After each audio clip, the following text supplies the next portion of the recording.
Peter Sanders was 75 years old, and most of his life he had been working as a ranger, like most of his male relatives. He lived in a small house on the edge of the forest and was ready to sacrifice his life to save the animals. The incorruptible old man was very much disliked by local hunters and poachers. Peter had no family, but he was helping and taking care of his neighbor, the young orphan Rebecca Smith. Once when he called the girl to his place, she saw that a small bear cub was sitting in the courtyard of his house.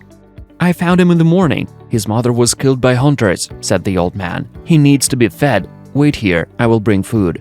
When Peter brought milk and bread, the cub immediately pounced on the treat.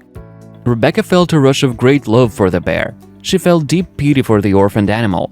Together with Mr. Sanders, they named the bear cub Nicky.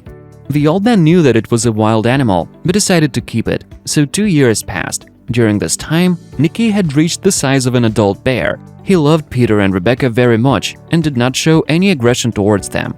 Once, when Mr. Sanders returned home, he found the girl in tears. "He left me, Peter. But the worst thing is that I'm pregnant," said Rebecca.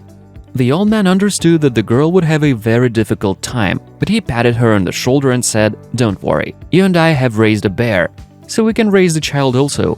Rebecca's boyfriend, Andrew Lloyd, was from a wealthy family. He broke up with the girl at the insistence of his mother. He really did not like the choice of her son. Mrs. Lloyd even came to Rebecca herself to warn her not to rely on the help of their family. She also advised her to have an abortion. Naturally, Rebecca refused and kicked her out of the house. A few months later, the girl gave birth to charming twins. At home, Mr. Sanders and Nicky were already waiting for them. The bear received the kids with great tenderness. He often fell asleep near their cradle.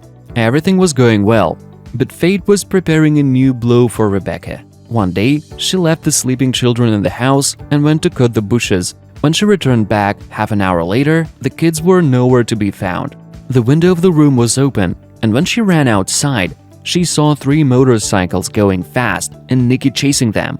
Without wasting a second, Rebecca called the sheriff. The search was organized within 10 minutes. Volunteers combed the forest and after a while found the criminals and the kids. The girls' sons were playing merrily next to the big bear, and the bandits were sitting on the nearby trees. "Thank you, Nicky. I will never forget this," Rebecca whispered. When she hugged the bear, she noticed that there were large wounds on his back and neck. Peter immediately rushed to help the animal.